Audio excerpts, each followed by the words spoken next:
Hi, this is Denise Matthew. I hope you're doing well. Back again for another week of the transits. I hope everybody had a good week. It's been an interesting week. We've had the 27 and the gate 28 transiting for most of the week with the sun and the earth. And that has definitely uh, had some interesting effects on how I was looking at things. And basically on the world stage, we really saw this whole idea of struggling to care, and not in a mean way, but more in a way of, if anybody's looking at the whole crisis that's going on in India right now, where they've had a huge resurgence of COVID, what's happening is they are struggling to care for people who are ill. They're struggling to be there for them, to have the facilities, to do the things they need to do to help these people. So if we look at caring as part of the most mundane things of what we do to allow humanity to survive, they are unable to do that for the many people that are within the hospital settings in the whole of India. So that is a big theme that I noticed a lot this week. And I think it'd be nice to see how it will sort of shift next week, and hopefully things will get in better hand, and maybe some help will come in that everybody is needed. So that was definitely, to me, an expression of how the energy was working. So we've got a few transits, so let's get into it. And before I get into the transits, I just wanted to quickly talk about, we have a full Scorpio moon happening on April 26th. Right now, I'm recording it a little bit before, the day before. I'm recording this on April 25th. So what's happening on April 26th is that we did notice that the nodes have shifted, like I said they would. So we know that the nodes are no longer the 5 and 15, and now they're the 9 and the 16. And I'll talk about that a little bit later. But now we're having a full moon on the 26th, as I said, and we're talking about two planets in play. Whenever we have a full moon, we always have the sun in its opposition to the moon.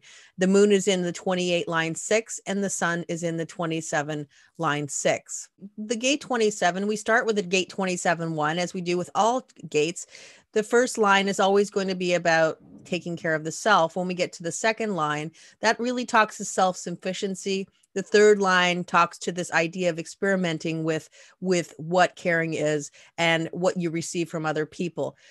The fourth line has more of a foundational energy, and it is about having your own caring, kind of replenishing yourself. So you could say it's working from the first line of this self care, and moving into this idea that you are self-care, you have had your self-caring, and now you can share it with others. The fifth line, of course, is always going to be the universalization of caring. And when we get to the second half, when we get to the fourth and the fifth and the sixth lines, a lot of times we're looking at a theme that's even broader than just the whole theme of caring. So if we look from the tribal perspective, we're talking about this concept of caring is all about, as I said, taking care of the tribe, taking care of the most vulnerable, taking care of the new generation that are going to herald in a new life, a new generation, and they're going to continue the genetic material. So when we talk about the 27 line 5, again, this is more of it's a universalization of caring. What does caring mean to me? Now, it's not just the mundane. It could be about caring about something that's actually out in the world, a bigger caring, a universalization of something that's bigger, that you want to sort of put out into the world, that you want to sort of really get into the concept of it's an important endeavor for you to stand behind it. When we get to the 27-6, we are getting to this point of reticence, because we always know that a sixth line energy has gone through a third line phase. And that would be true for any of the gates that you have in your body graph that are any 6 lines. You always have to put into the perspective that they will have had a third line phase for the first 28 years of your life. And if you're younger than 28 years, then you would still be in the experimental phase of that. So there is going to be this, I guess you could say, a jadedness, because you have tried so many different things, and sometimes it doesn't work and sometimes it does. And that's experimental energy. But there always is going to be something of value that you learn. Although a lot of people say they don't learn any valuable information, or they don't learn. I think that that's not necessarily true. I'm a 6 line individual, and I know that I'm a 6-2, and I know I've had a lot of experiments in my first 28 years of life, and things not working, and you could say that are failures or whatever you want to say, but ultimately I feel that what I have learned from the experience allows me to look at the world in a different way, so that I can be more introspective of what it all meant and how I can actually use this to propel forward and help others with what I've learned. And that's the whole intention of the sixth and the third line. But when we talk about the 27-6, they have learned a lot. They have sort of had a lot of experience. And then they're at this point where it really needs to be something of great and immense value in order for you to care about it. So that's the energy that we're talking about. Now, we know that the Earth is still going to be in the gate 28 because it's always going to be, again, it's going to be opposing the sun. That's how it's always going to be. And if we know that a full moon is the opposition of the sun and the moon, we do have sort of a double whammy of energy. So when we bring in the sun, we are talking about this emotional energy. Now, Scorpio is by nature, this energy is in Scorpio because that's where the gate falls. That's where the degrees are. So this is sort of an impactfully emotional time. And then we're looking for something that's worthwhile to care for. We're looking for something that's worth the effort to put into it. It needs to be worthy of your intention. It needs to be worthy of your time. And when we look at the gate 28, this is actually called Blaze of Glory, which is where you're searching so desperately for the meaning of life, the meaning of why we're here, the purpose of what it means to be alive, that there's potential for you to do risky things. So this is like a desperation to find something, to take the risks, to find something to care about. So we know that the sun is going to filter the neutrinos, and it's going to sort of give us that energy all around us. And then we have the earth, which is making it material. We're bringing this energy out into the Maya. So could we have people taking risks so that they can find out what's worth caring for? Why are we even here? What's the point of it all? So there could be this real potential to find something of value, something of meaning, to see why we're struggling to live in this world. Why do we care about trying to get up every day and do all those things that we've done? And why is it important to us? So those are the kind of questions. The truth of the 28 is to find the truth of why we're here, and that the struggles are worthwhile. And there is meaning in everything that you do. I have the 28 as well. I know what it's all about. I know that the struggles are there and the melancholy comes. You just have to wait for a minute or two, and then things start to shift, because then you sort of get this epiphany. And that's with all individual energy. It's a pulse on and it's a pulse off. So there is potential to get down and sort of feel not like it's all worthwhile, but there is also potential to get that spark of inspiration, that spark of mutation that sort of pushes you through and says, yes, there is something more important. There is something worthwhile. There is something in the wings that I can care about, and finding that purpose within you. So that's the kind of energy that we're looking at for the full moon. Now, right now we have the sun in the gate 27, and just as I talked about, so it continues to be in the 27, and we're moving on to the gate 24 coming up this week. I already talked a lot about the gate 27, so I'm not going to really get into it, but so this is the energy that we're really going to be looking at for the next couple of days, this idea of what is worthwhile caring for. How can we universalize caring? How can we shift it? So you could even be looking at universal health care, everybody should be able to have some level of caring in their greatest need. So we know that the gate 27 is considered the Mother Teresa gate. So this is really this idea of, if you look at what she did. So the thing about her was that she felt that she wanted everybody to have some level of dying in dignity. And that was what she felt. She felt that everybody deserved the some level of caring. So if that meant that somebody sat with them as they passed away, then that was part of it. So she looked at the problem as huge, really. And she was a 27 line 5, as far as I can remember. It was actually in her conscious Saturn. So that was really what she needed to work with. It was the energy that she needed to, you could say, overcome, so that she could get her rewards from Jupiter. So it was a big theme for her. And it was all about this idea of humanity, the most basic needs that we have as individuals, as humans, is to be cared for in some way. And it should be that everybody should have some level of caring. That isn't the way it is, unfortunately, but that should be a given right, that we all should have some level of caring given, because that's part of being human. So this is the kind of energy that we could be looking at. Just finishing off April 27th, we have the sun moving into the gate 24. So now we're moving out of tribal energy and we're moving back into individual energy. So if we look at the gate 24, we are talking, like I said, an individual energy. We're moving from the tribal energy into an individual energy. So when we have an individual energy of any kind, we know that there is going to be some potential for melancholy. We did feel that last week with the gate 28 anyhow. So that continues to be the same type of individual melancholy, but you also have to remember that it is a new gate. So there is a different type of energy. Now the melancholy in the gate 24 is this need for silence, because when we have this energy, everybody can be affected by this energy. When we have the sun filtering this down through the gate, we have the neutrinos and we're all sort of being bathed in the neutrinos. This is the energy that we all feel. And it is talking to the idea that we are going over things in our mind. We solve problems that maybe we have not really had a resolution to. Maybe we've had a spark of inspiration or something like that. Now I could speak to this one because when Pluto moved into the gate 60, I had an inspiration of something that I wanted to do.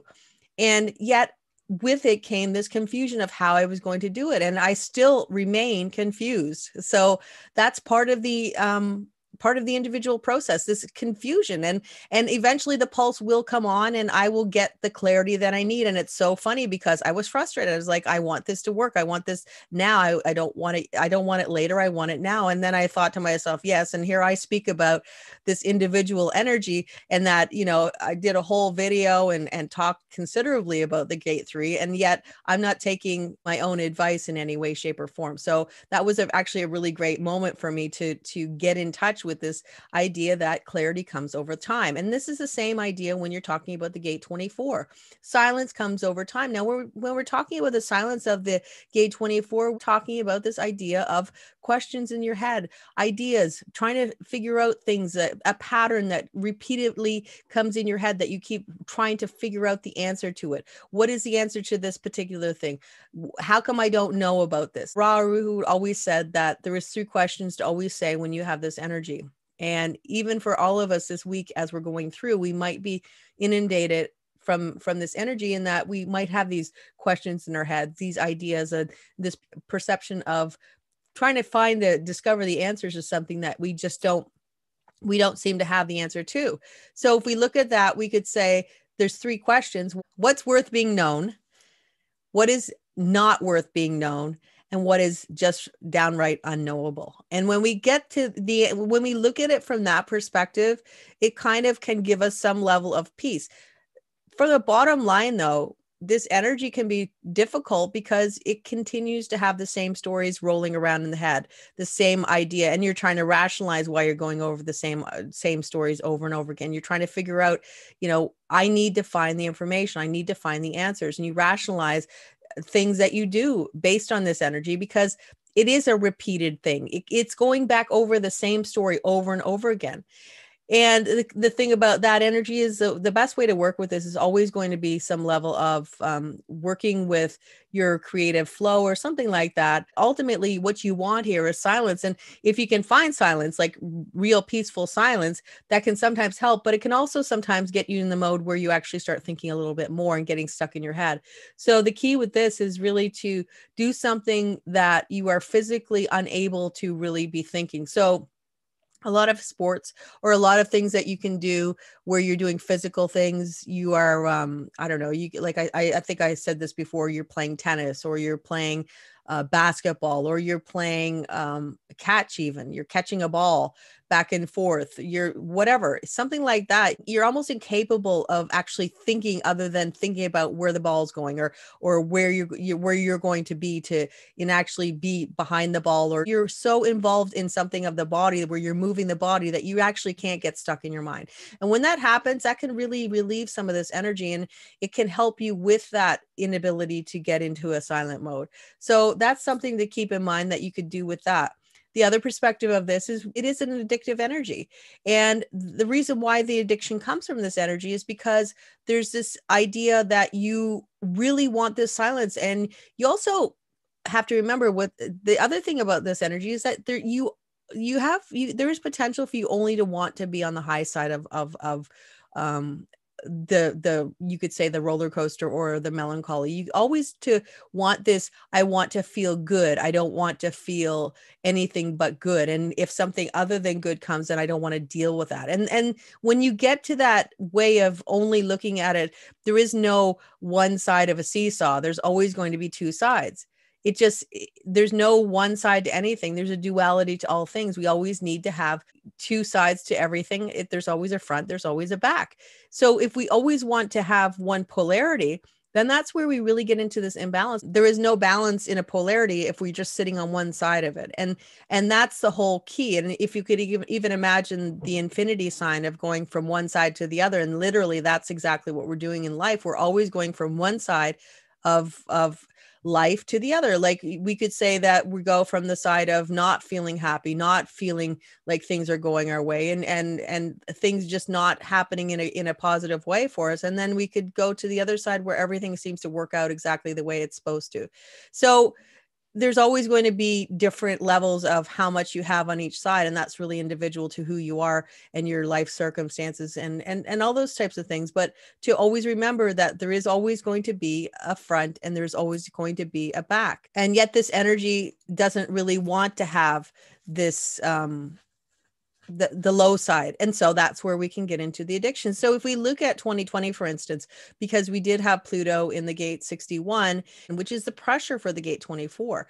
So if anybody had a hanging gate of gate 24, or even if you had the full channel, or even if you were in the energy of somebody who had this energy, there could be that pressure to find out those things, to feel good, to discover what others don't know, that special thing that maybe you want to get and nobody else knows it, type of thing. What we did see a lot of was a lot of people doing things that were comforting. They did a lot of things like baking at home, cooking, things like that. Maybe they'd never cooked in their life, and suddenly they were doing things that they were learning how to bake bread, or they were learning how to bake cakes, or they were learning how to make a dinner that they would normally have just gone out to a restaurant and eaten. So there was that restriction of not being able to go out to restaurants and not to be able to do a lot of things. But there was also this idea that there was a soothing of some sort, which can really speak to this energy, this soothing, this self-soothing. Now, there's nothing wrong with soothing ourselves to make ourselves feel better. But on the other hand, when it gets to the point where it connects to something that we know is not necessarily healthy for us, then that's where we get into the trouble with this energy. And we can rationalize that we want to feel good, and that's perfectly fine too, but feeling good at what cost? And that's ultimately what it is. And some people went into exercise, and some people went into, unfortunately, addictions and drugs and more alcohol. And those were all trends as well. Opiate addictions were all those types of things. So we did see all those. And we know that whenever Pluto is activated, it's going to activate a lot of energy because it is such a slow moving and powerful planet. The gate 61 will come back. Pluto will go back to the gate 61, and it will go there in June. And the key is to see those trends, to see potentially maybe you had some level of addiction of some sort, whatever. Interesting thing is that Uranus will actually just slip out of the gate 24 just when Pluto goes back into the gate 61. So we still will have that unbalanced energy. So this can also lead to a lot of wondering what's going on, and sort of looking at other people and looking at governments and looking at what are they doing? How come we don't know what's going on? How come they're not giving us the answers that we want, and those types of things. So we could have like the final, you could say the final energy that speaks to that. And when we do talk about Pluto, we are saying that Pluto is the energy that goes through a gate and never leaves it the same afterwards. It completely recalibrates and reforms it. So when it's going through the gate 61, it's changing our mental awareness in some way, because it is talking to the idea of this concept of trying to figure out things, trying to understand what's going on. And I guess finding out that maybe it's okay to not necessarily know, and to also have the patience to wait for the answers to come, because eventually they do. With this energy, patience is key because they will resolve themselves. This is actually going to be quite prevalent for the next little while, because like I said, Uranus remains in this energy, and it's going to be in there until June as well. To know that this is part of the dynamic that we're dealing with. And this isn't so much the pressure side. The 61 is the pressure side because that's the fuel for the gate 24, but the gate 24 is not only is it an individual energy with melancholy, but it also is one of the fear gates of, or a mind fear of, the ajna. So it's something to think about. What if I don't know what I need to know, and I can't give the information to somebody and they won't know, and we'll be unprepared, those types of things. And that's kind of energy that can show up with this. So it's something to keep in mind, that this is what's happening in the collective. So we can look at it as finding peace, finding silence within ourselves, allowing the universe to show us where we're going, just being patient with the process, and being okay with not knowing, and knowing that no matter what, you will eventually know. And also just sifting through the questions within your mind and saying, okay, what is exactly happening here? What is, like I said, worth knowing? What is not worth knowing? And what is really never going to be known? There are certain things in the world that we just don't know about, and we never will know. Like many theories that haven't been discovered yet. Doesn't mean that they won't eventually show up, but it means that in this moment we don't know them, and that's okay. Can we do other things? Can we go out and take a walk, or can we do something that we are releasing our mind from that spin, and allowing ourselves to just be sort of in the space we are? And again, bringing yourself back to the now, this existential energy of being in the now, as opposed to being in the mind and figuring out things, or trying to figure out things, is one of the best gifts you can give yourself when this energy is in play. And also if you have it in your body graph. And we know right now that the Earth is in the gate 28, as I said, and we talked about that already. We have the sun moving from tribal to individual. We now have individual moving to tribal. So we're going into the gate 44. What I did mention to you before was that the Earth was actually traveling through a lot of the fear gates, because the fear gates of the spleen are between Libra and Scorpio, and that's exactly where the Earth is. It's in the opposition to the sun, so that we know that this is one more fear gate that we're going to be coping with or dealing with, and it's going to be working with the gate 24, trying to figure out things that you may not necessarily figure out. Now, when we get to the gate 44, we are talking about patterns and seeing patterns repeat. Now, this can be good or this can be not good. It is basically how you look at it. In this card, we see there's a dog, and the thing about a dog is that and the card is called scenting, because there is an ability within this energy to actually have a specific heightened sensibility to smells, and knowing when things are not right based on the smell. So some people could say that you could smell a rat, or you could smell something that just wasn't right. It doesn't smell right. It doesn't, there's something that's not right about this. And when you carry this energy, you might be the type of person that if the smell is not right in your house or your environment, it doesn't feel good and it makes you uncomfortable. So you need to sort of shift things up. So unpleasant smells may be very sort of impactful for you when you carry this energy. The other thing about a dog is that they have this inward ability to know a pattern, as opposed to they don't have a sense of time. They don't have watches. They're not based on our time in any way, shape, or form. But yet, for some reason, they can every day. Dogs can go to the door to meet their owner. They can go to the door and know and be there before the actual owner comes home, and not based on the fact that they heard something or they smelled something or something like that. Basically, that's the pattern. They know the pattern. We don't know how they know the pattern, only that they do. There's been a lot of studies, and it's pretty interesting how they still are able to do this type of thing. We are not dogs, of course, but the energy of the 44 is this whole idea of the patterns repeating, and we can see in the world that patterns do repeat. So we could look at this as it's almost like a bridge to logic when you think about the patterns of the gate 44. Like, you think of logic and you think of patterns, but then you think of the tribal energy and you don't really think about it. But when we talk about the 44, this is all related to resources, because it is connected to the gate 26. The full channel is a 4426. So what happens is we have the patterns of how we make the resources. The interesting thing about this gate, I want to mention that it's very interesting. Ra Uru had the gate 26, and he always said that every time he sort of initiated somebody with the gate 44, like a hanging gate 44, he always said that he was initiating them to make money off of his work. So in other words, he said that after he was gone, there would be a lot of people with the gate 44 making money off of his work, which I thought was kind of an interesting thing to say.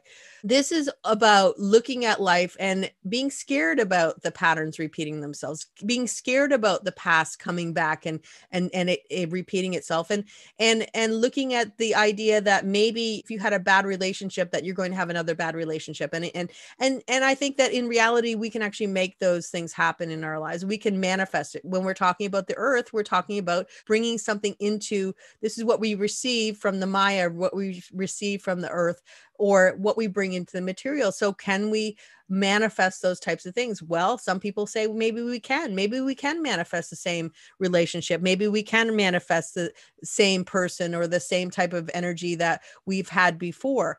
So is that the case? And if that's the case, well, maybe we need to look at it in a different perspective and say that as much as we can see a pattern repeating ourselves, we can also say that patterns have a tendency to shift too. I mean, that's what happens. We have a new pattern. So maybe good things will start to come. So if we look at it from the perspective of not having fear and looking to this idea of being open to what the universe will show us, as opposed to saying, I know, because frankly, we do not know. We don't know until something shows up in front of us, how exactly it's going to show up.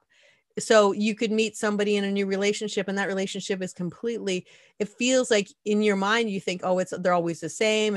But maybe they're not in any way the same, but yet you're clouding it over with your judgment of how it always looked before. And now you're seeing it again, once again, the same thing as what you have experienced. But on the other hand, maybe there is some level of being some sabotage to that relationship because you're looking at it from the same lens. In fact, it's not the same lens at all. It's a brand new relationship. From a mundane perspective, we could see patterns repeating, things happening again, something that we've seen before. It doesn't have to be good or bad. It could be just something that you say, oh yeah, I've seen this before. This is happening again. And just noticing those types of things. And it could be related to sales. It could be related to some aesthetic or something like that, because this is all about, this is from the channel, the 2644, like I said, and the 2644 is they would say that the 26 was the closer of the deal and the 44 prepared for the deal, basically. So they made everything beautiful. So there's some level of aesthetics to try and make this nice. Anybody who carries this energy can sometimes be very good at making things beautiful, interior design, or anything that you're sort of beautifying something. And there is a potential to have a sales energy as well with this energy. So you could hear about more, maybe people trying to sell things to you. Maybe people are trying to push more concept of let's make some money based on making things more beautiful, or sort of upgrades to houses, those types of things. Because when we're talking about the earth, we can be seeing it in the material plane as well. So on right now we have Mercury in the gate 2, and Mercury, when we're talking about Mercury, it's what people are talking about. People are talking about where's our direction? Where exactly are we going to go? Where are we going to put the resources in our life? Because this is half of the channel of the 14-2. The thing about the 2 is just directing the energy, directing the resources, because the 14 is it's possessions in great measure. In other words, it's the luck. Where are we going to direct this energy, these resources, this good things? It could be directing people. Where are we going to put these people that we know are good resources for our team? They're good for our company, or those types of things. So it's about that type of thing. April 28th, we have Mercury moving into the gate 23. Now, Mercury's moving quite fast, because when it's at its full speed, it goes very fast. And then slowly it will start to slow down, and we'll see that it will only be going through maybe 1 or 2 gates a week, or maybe sometimes even just 1, based on how slow it down. Because in May, we are going to have a Mercury retrograde, and I will talk about that when we get there. Gate 23 is really this idea that we have these mutative ideas, because it does connect to the gate 43. And if you have the gate 43 hanging, or even if you have the 23, or if you have the 43-23, I mean, we have to see that any of these energies can be activated by these. And even if you have nothing nothing to find in those energies, then you could still feel it. So it's really a good time to tap in and see what exactly are you feeling? What are you hearing? Because this is all about hearing. The gate 23 is an economy of words of what you want to say. When you get very articulate and very verbose in what you're saying, that can be a little bit off-putting to people, because when this energy is in play, it is about, let's use as few words as possible to get our point across, but be very clear and concise about it. That's where this problem, that's where this energy can stumble, because it is about taking that idea that you have, that mutative thing that's never been done before, and putting into the world by the throat center. The gate 23 is on the throat center. It's speaking that energy, taking it from the ajna and bringing it into the world. The throat center is manifesting. How can you say in as few words as possible, but get your point across about the things that you want to do? And May 1st, we have Mercury moving into the gate 8. And again, another individual energy. It's all individual energies this week with Mercury traveling through. The gate 8 is the energy of, again, this is putting things in play. So connected to the gate 1, the one has this creative expression. And this is a creative role model expression about sort of bringing your individuality into play, because all are individual, putting your mark on the world, starting a movement that other people want to follow because they think it's worthwhile. It's like, if you looked at this type of energy, you would look at someone like Martha Stewart and you would say, well, she kind of started her own movement where people knew her and liked her work and wanted to follow her work. And that's kind of this energy. So this is about the actual practical expression of the energy, and how we're going to kind of get people in on the deal of what exactly that big inspiration that we want to do. So talking about, how are we going to make this happen in the real world? How are we going to express it to other people, to share this person, whoever it is, or you, to share you in a broader perspective, so that people can relate to you being you. And this is not about being anything but yourself. This is about, any individual energy is always an expression of yourself. It is not an expression of trying to be anything other than being you. When you're being you, then you are creating a following just because you are who you are. Right now, Venus is in the gate 2, and it's with Mercury. So they're having a conversation.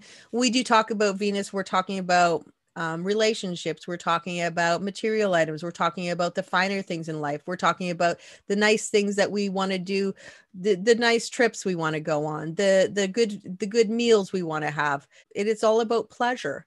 And like I said, also relationships. It can be relationships. So when we're looking at the gate 2 in Venus, maybe finding more direction for your relationships, maybe finding more direction of where you're going. This could be like a feminine energy, but doesn't necessarily have to be female, but like a feminine, a more soft energy, trying to find direction in their life, trying to find the place to put the resources. Where are you going to? And the resources could be even just yourself. Where do you want to go in the future? What kind of a career do you want to have? What kind of energy, creative expression of yourself where do you want to direct it?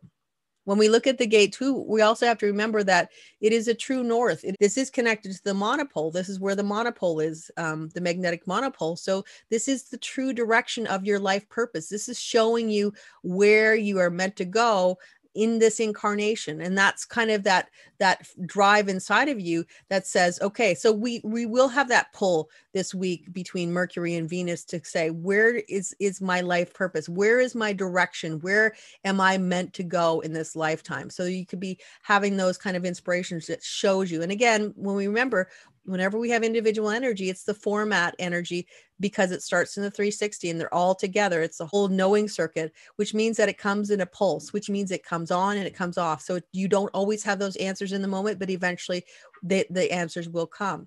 April 30th, we do have Venus moving into the gate 23. And again, as few words as possible to get your point across in relationships, speaking to whoever it is, your significant person, your partner, your, I don't know, boyfriend, girlfriend, whoever. You're trying to get across your point of what you want to say in as few words as possible. And that's where this energy could show up. Right now, Mars is in the gate 15. This is this drive and push for humanity. This is a drive for activism, to love humanity, to to have some level of equality, to say we're all in it together. And what I think is really interesting here is that there was a lot of talk about climate change as well, because that's part of it. As much as there is some level of equality and love of humanity, there is this perspective of the environment and how are we protecting the environment? How are we taking care of it? And I saw that this week there was a lot of talk about climate and emission control and those types of things and plans for the future. So I thought that was interesting how that showed up, because this is actively taking, when we're talking about Mars, we're talking about an active expression of the energy where we're actually making the moves, we're doing the things, we're taking action, you could say. On April 30th, we have the Mars finally coming out of the 15, because it's been in there for a fair bit. One thing about Mars is that it's moving into the sign of Cancer. It's moving from Gemini into Cancer, and Mars doesn't like it in Cancer. And Mars is sort of aggression. Let's just get this done. And then you have Cancer, which is all about feelings and emotions, and it's ruled by the moon. And so plays into the concept that Mars is moving into the gate 52. Now we're talking about stillness. We're talking about relaxing. We're talking about looking at the big picture, sort of slowing it down and trying to have some level of meditation or quietness or stillness. Ultimately, it's like not wanting to do a lot. There's potential for you just to want to slow down, and it does come with focus. So this is the other side. The 9 is the focus and this obsession and details, and I need to know more and give me more. And then the 52 says, okay, let's slow down. Let's figure out what we have, and let's kind of go from what we have and where we know it. So think about Mars coming in there and saying, let's get some stuff done. Let's move on. Let's just aggressively pushing forward assertive energy. And then it's going into the gate 52, which is like, let's slow it down. So could this be like, okay, maybe martial arts? Because martial arts, you're still having some level of, you could say, the Martian energy, but it's also this energy of some level of stillness, because the martial arts, you're very concerned about how the moves are moving and those types of things. So maybe there could be a direction of this energy. But again, this is level of potential for being uncomfortable with this energy, especially if you have the gate 52. Now, when we also have to remember that whenever we have an energy that is going into a particular gate, it's always going to have potential to affect the gate that is the harmonic. So this would be the 9. So maybe there could be this intense need to focus on things, to get things done, to find out more information about those types of things. And we also have the 9 already in play with the nodes. So Mars is going to make a full channel, the 952, which might help with the balance. But I think this aggressively wanting to get some energy, some things figured out, because this is trying to figure out patterns. This is logical energy. This is trying to repeat patterns, trying to get things up and running. You could even say new patterns ultimately. The gate 16 is in the north node, and we talked a lot about that already a couple of weeks ago. And the gate 9 is in the south node. So bringing the past patterns back into play, you could say, because the south node is about the past and karma and those types of things. So maybe repeating the same old patterns, like bringing back the old stuff that you had before, and with a real push and drive to do it, to bring back some old patterns that maybe were good. Or maybe not. We will see how it goes, but that's potential of the energy for this week. We also have Saturn actually making a change. Right now, Saturn remains in the gate 19. And Saturn is, when it moves into the gate 13, that's going to be a big change, in that we're going to move away from that sensitivity or the limitation on sensitivity, because we know that Saturn does have some level of limitation and constraints, basically, you could say. Now, when we think about the gate 13, could it be constraints on secrets? Could it be constraints on the stories getting out? Could it be constraints on what we're hearing about these stories? Because remember, the gate 13 is all about this energy of the past, and it is also about the listener and discovering the stories of humanity, and the stories that we hear about humanity, and the stories that we hear about people shift our reality, and kind of they change the way we go forward in the future. This is about discovering some grain of importance in somebody's story, but can we see potentially that the secrets are being stifled? We're not hearing as many secrets. Is it that we're people's stories are being stifled? Maybe there's some level of suppression in people being able to tell their stories. And so could that be the potential? We will see when it shows up how it all plays out. But there is that it is a big change because Saturn has been in there for quite a while now. And the one thing to say about Pluto, I haven't really talked about Pluto, but Pluto remains in the gate 60 and the gate 61, line 1. Now, the one thing to remember about any gate in the first line is that it's always going to be the most expressed energy of that particular gate. So in other words, when it's in the first line, it's going to really be the gate 60, and the gate 60 is about limitation. Finding within the limitation your freedom. And that's what this energy is all about. Right now, where I live, we are under the most limiting lockdown that we've ever been in since the pandemic began. It is one of the most restrictive that I've ever experienced, like I said, since the pandemic began. And I think that and it's not just us, there's other places that are feeling this. There are places that are free and they're starting to have life move forward.